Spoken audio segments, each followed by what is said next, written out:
मेरे आचार्य श्री ने जब हम लोगों ने शिखर जी की वंदना की तो आचार्य श्री कहते हैं कमंडल नीचे रख दो। वो नाला होता है ना जहां लड्डू मिलते थे, शीतल नाला, यहां रख दो। तो हम लोगों ने कहा नहीं महाराज जी, यदि लघु शंका लगी तो फिर क्या करेंगे? बोले इसलिए तो रख दो। तो हमने कहा एक कमंडल लेना, बोले एक भी नहीं। तुम्हें मालूम इस पहाड़ पर शुरू हो रहा है, यहां एक एक कण में सिद्ध भगवान की वर्णनाएं विद्यमान है। वहां लघु शंका करोगे, लघु शंका करोगे, थूकना भी नहीं। और कमंडल नहीं रहेगा तो अपने आप रोकोगे, और कमंडल रहेगा तो भाव आ जाएगा, नहीं कांप जाना, थूकना नहीं। यहां सिद्ध भगवान की वर्णनाएं बैठी है, यहां से सिद्ध भगवान हुए थे। आचार्य से बोल रहे इतना डरा दिया हम लोगों को, इतना डरा दिया तो सूसू जाने का भाव, जाना तो ठो भाव ही नहीं आता, डरते थे। अरे वो तत्ता है, क्योंकि यहां कण कण में भगवान विराजमान है। आचार्य ने कमंडल रखवा दिए, पवित्र है। और आज क्या हो रहा है, तुम लोग उसी पहाड़ पर जाके खा रहे हो, और खाओगे तो सूसू भी। कहां रही पवित्रता, कहां है वो लाभ? आज शिखर जी के पहाड़ पर, मैं तो कहता हूं जो शिखर जी के पहाड़ पर खाते पीते चढ़ रहा है, वो शिखर जी की वंदना ना करे, उसको काफी पुण्य मिलेगा। मैं बिना खाए पिए शिखर जी नहीं चढ़ सकता, मैं गारंटी ले रहा हूं उसकी, सारा दोष मुझे लगे। शिखर जी के पहाड़ पर मैं बिना खाए पिए नहीं चढ़ सकता। तुम्हें कोई शुगर है, बीमारी है, थकान है, हमारा पानी तो पीना पड़ेगा। बिना पानी पिए हम इतनी देर नहीं रह सकते। थोड़ा बहुत बिस्किट मिस्किट खाना पड़ेगा।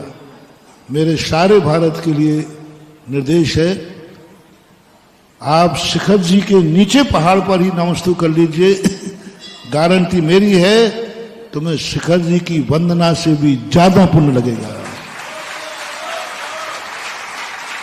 क्योंकि तुमने कहा शिखर जी की वंदना होवे या नहीं होवे, लेकिन शिखर जी को मैं अशुद्ध तो नहीं करूंगा, शिखर जी पे मैं कुछ खाऊंगा तो नहीं, शिखर जी पे मैं सूसू करूंगा तो नहीं, शिखर जी पे मैं थूकूंगा तो नहीं।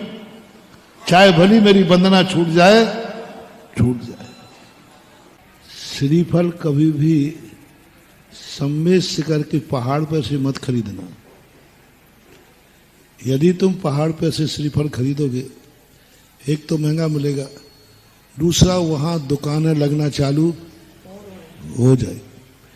इसलिए तुम्हारी शक्ति हो तो एक डोली वाला करके, हाँ वो चढ़ा हुआ था, डोली वाला हो तो नीचे से श्रीफल खरीद करके ऊपर ले जा करके चढ़ाओ। एक बार तुम जो स्पर्श करके वापस लाए हो, वो पहली बार तुम नीचे से ले गए थे कि ऊपर ही खरीदा है? ऊपर से खरीदा है तो आपने वहां के दुकानदार को बढ़ावा दिया है। जितने भी ऊपर शिखर जी जाते हैं, इन सबको पहले तो पानी भोजन सब त्याग करके जाओ। फिर भी यदि तुम जाते हो तो वहां की दुकानें लगी हुई कि उनका पानी मत पियो, उनका नींबू शिकंजी मत पियो, उनकी कोई भी चीज मत खरीदो।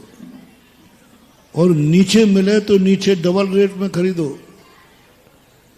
यदि जैनी नीचे डबल रेट में नीचे खरीदने लग जाए, सारे दुकानदार नीचे उतर के आ जाएंगे। ये तो चीटियां हैं, चीटियां हैं। व्यापारी क्या है? चीटी के समान होता है। जैसे यशोधर महाराज के गले में चीटियां लग गई शरीर में, तो महारानी चेल्ला ने क्या किया? चारों तरफ शक्कर बिछा दी, और शक्कर बिछाते हुए सारी चीटियां कहाँ गई? मरी भी नहीं और काम भी हो गया। इसी प्रकार सम्मेद शिखर में से कोई भी चीज, सारे भारत के जैनियों से मेरा कहना है, जैसे पहाड़ का शुरू होता है उसके बाद कोई भी चीज मत खरीदो। कोई भी खाने पीने की चीज मत लो ऊपर। जितना तुम लोगे तुम्हें वंदना का उतना पुण्य नहीं लगेगा जितना उस पहाड़ को अशुद्ध करने का पाप लगेगा। आप कल्पना करें, वो दुकानदार जब ऊपर दुकान लेके जाएंगे तो वे दिन भर लघु शंका शौच आदि जाएंगे कि नहीं? कहाँ जाएंगे? वहीं पहाड़ पे जाएंगे, वहीं पारसनाथ की टोंक के पास जाएंगे, वहीं जाकर जहां कण कण पवित्र है। और आप लोग भी खाओगे पियोगे तो नियम से आपको भी जाने का भाव होगा। तो सम्मेद शिखर पूरी वंदना करने का जितना पुण्य नहीं है उतना सम्मेद शिखर के ऊपर यदि आप लघु शंका चले गए तो पुण्य तो खत्म और पाप ज्यादा।